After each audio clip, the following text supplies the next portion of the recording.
Bom dia, graça e paz, meus irmãos, e que Deus os abençoe grandemente. Amém? Hoje daremos continuidade na leitura e exposição do livro de Jeremias, capítulos 49, 50, 51 e finalizando o capítulo 52. Também estaremos finalizando a leitura e exposição deste livro maravilhoso, no qual tenho certeza que muito aprendemos. Capítulo 49 de Jeremias, a partir do verso 1. Malcã era a divindade padroeira dos Amonitas. É descrita como tendo herdado a terra que antes pertencia aos Gaditas, um processo que teve nos dias dos juízes. O oráculo em Edom está intimamente relacionado com o livro de Obadias e com porções do oráculo contra a Babilônia. O território de Edom se estendia desde o ribeiro Zered, atual Wadi al-Hassan, no norte, até Golfo de Acaba, no sul. Edom era conhecido na Bíblia por sua sabedoria, como vimos lá em Obadias, capítulo 8. Temã era o nome de uma cidade ou distrito de Edom, no qual se localizava a capital Bosra. Nos versos 9 a 11, a expressão vindimadores, essa é uma ilustração, ela é retirada de Jeremias, lá no capítulo 6, versos 9. Entretanto, não havia nenhum remanescente em Edom. A nação havia sido totalmente assolada, sendo que apenas as mulheres e as crianças foram deixadas vivas para lavrar a terra. Esses trabalhadores são convidados a confiar em Deus. Nos versos 14 a 16, a ilustração nesses versículos fala das nações sendo convocadas por Deus para sitiar Edom. Esta seria reduzida de um povo orgulhoso, com poderosas fortalezas, a um povo pequeno entre as nações.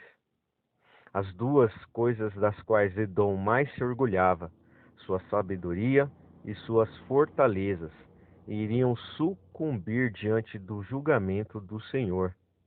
À medida que as fortalezas ruíam, a terra tremia. Esses tremores seriam sentidos até o Mar Vermelho. A ilustração de uma águia de asas largas, representando o poder de Deus e de seus agentes de destruição, também está presente em Jeremias, lá no capítulo 48, versos 40. Versos 23 a 25. Amate e Arpade eram cidades importantes localizadas, respectivamente, a oeste e ao norte da capital de Damasco. No versos 28, na região de Quedar estava o mais importante grupo tribal do período bíblico. Quedar localizava-se ao norte da Arábia e era conhecido por suas caravanas de mercadores e pelos rebanhos de ovelhas. A expressão filhos do Oriente é associada com os araneus, medianitas, amalequitas e outras tribos nômades do deserto. Nos versos 30 a 33, vimos que o exército destruidor de Nabucodonosor atacaria os vilarejos de Quedar e Azor. Os oásis se transformariam em habitação de chacais. Os povos beduínos seriam dispersados para uma região distante, como que impulsionados pelos ventos quentes do deserto. Dos versos 34 a 39, o oráculo final dessa coletânea é contra Elão, datado do ano de ascensão de Zedequias, na primavera de 597 a.C. A capital de Elão era Suzã, a cerca de 400 quilômetros a sudoeste da Babilônia. A expressão "eu quebrarei o arco", vimos que os elamitas eram famosos por seus arqueiros habilidosos. E aqui nós temos uma referência lá em Isaías, capítulo 22. Eles se tornaram parte importante do exército persa sob o comando de Ciro. A expressão quatro ventos indica o poderio militar que o Senhor reuniu contra seus inimigos. Finalizando o capítulo 49, entre os versos 37 a 39, porei o meu trono. Essa expressão descreve o estabelecimento do reino de Deus de Israel, o grande rei conquistador na terra dos Elamitas. Elão experimentaria o poder restaurador de Deus à medida que seu povo retornasse e sua fortuna fosse restaurada. Capítulo 50. Aqui vimos o último oráculo e é contra a grande nação da época, a Babilônia de Nabucodonosor. Esse longo trecho é composto de várias proclamações poéticas, curtas, contra a nação que, de um lado, era usada como servo do Senhor, e de outro, atuava como um arqui-inimiga do povo de Deus. O capítulo anterior enfocou o papel da Babilônia como servo do Senhor no julgamento das nações, e esses dois falam sobre, primeiro, a ruína iminente da Babilônia e a derrota de seus muitos deuses, principalmente Marduk, o deus padroeiro da cidade e da nação. E segundo, a restauração dos judeus à sua terra natal. Então, vimos que no capítulo 50, a partir do versos 1, os caldeus, os babilônios, foram vassalos da Síria até a revolta de Nabopolassar, que obteve o controle da Babilônia em 626 a.C.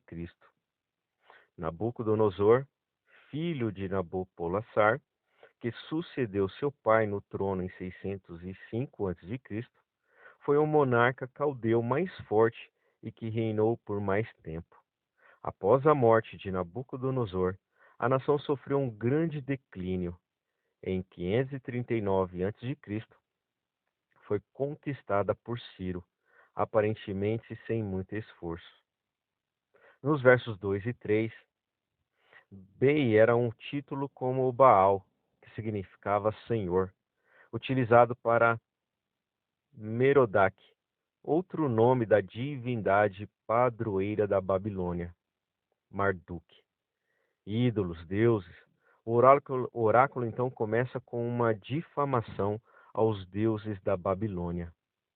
O termo traduzido como deuses significa fezes de animais. Os profetas hebreus falavam abertamente contra os ídolos, usando de bastante sarcasmo.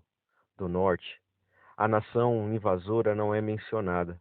No entanto, com base em registros históricos, sabemos que Ciro atacou a Babilônia a partir do norte, após derrotar a cidade de Sipar. Nos versos 4 e 5 do capítulo 50, Israel e Judá seriam restaurados se buscassem o Senhor em arrependimento, requisitando auxílio para voltarem para casa. Eles teriam um concerto eterno com o Senhor, de quem não mais se esqueceriam e que não rejeitariam outra vez. Nos versos 6 e 7, o termo pastores refere-se aos príncipes, sacerdotes e profetas da nação, que estimularam o povo a pecar contra o Senhor, sua verdadeira fonte de esperança e sustento. O saque na Babilônia seria a punição por aquele reino ter apreciado a destruição de Judá e o abuso para com a herança de Deus. A grande Babilônia seria a última das nações. Difamação, seca, devastação, desolação e escárnio seriam o destino da Babilônia. Nos versos 17 a 20 do capítulo 50, aqui o Senhor havia utilizado a Babilônia para punir a Assíria por deportar Israel. Agora, utilizaria outro inimigo, vindo do norte, para trazer o castigo sobre a Babilônia. O resultado seria a restauração de Israel e de Judá e o perdão de suas iniquidades e pecados, o motivo de sua ruína. Nos versos 21 a 28, a situação mudaria para a Babilônia. O martelo estava prestes a ser quebrado e destruído de todo. O Senhor nosso Deus, o Deus dos exércitos, havia lançado suas armas de vingança sobre a cidade através de seu servo, Ciro. No capítulo 50, a partir do versos 29 a 34, o governante sábio e justo iria pleitear a causa dos filhos oprimidos de Judá e garantiria sua redenção. O redentor era a pessoa que assegurava a liberdade de um parente, protegendo os direitos familiares. Aqui, Deus, o redentor de Israel, oferece-se para garantir a libertação de seu povo do cativeiro. Versos 35 a 46. A espada de Deus irá destruir todos os elementos da grandeza da Babilônia, seus líderes, suas armas e suas riquezas. Cairá seca sobre as suas águas. A Babilônia foi construída em ambos os lados do Eufrates, e a região ao sul da Mesopotâmia era recortada por canais de irrigação. O Senhor iria então lançar seu julgamento contra a Babilônia, como havia feito nos dias de Elias. Capítulo 51. Entre os versos de 1 a 58, aqui os detalhes dessa profecia estão dispersos e entrelaçados. As mesmas coisas que foram deixadas voltam a ser tomadas. A Babilônia tem muitos tesouros, mas nem as suas águas e riquezas a segurarão. A destruição chegam quando nem imaginam. Onde quer que estejamos, nas maiores profundidades, na maior das distâncias, devemos nos lembrar que de Deus, nosso Deus, e nos momentos dos piores temores e das maiores esperanças, o mais necessário é lembrar do Senhor. Versos 59 a 64 do capítulo 51. Essa profecia é enviada por Seraias aos cativos da Babilônia, que deve tê-las aos seus compatriotas no cativeiro, que vejam com fé o fim destas potências ameaçadoras e consolam-se com isso. Quando vemos o que é este mundo, por mais brilhante que se mostre e agradáveis sejam as suas propostas, lemos no livro do Senhor que dentro de muito pouco tempo será devastada. Capítulo 52, entre os versos de 1 a 11. Acima de qualquer coisa, devemos orar contra este fruto de pecado. Não me lances fora da tua presença, como vimos lá em Salmos, capítulo 51, versos 11. Ninguém é lançado fora da presença de Deus, senão aqueles que, por causa de seus pecados, lançaram-se fora a si mesmos. A fuga de Zedequias foi em vão, porque não há escapatória dos juízos de Deus. Ele sobrevém ao pecador e o vence, deixando-o fugir para onde quer que seja.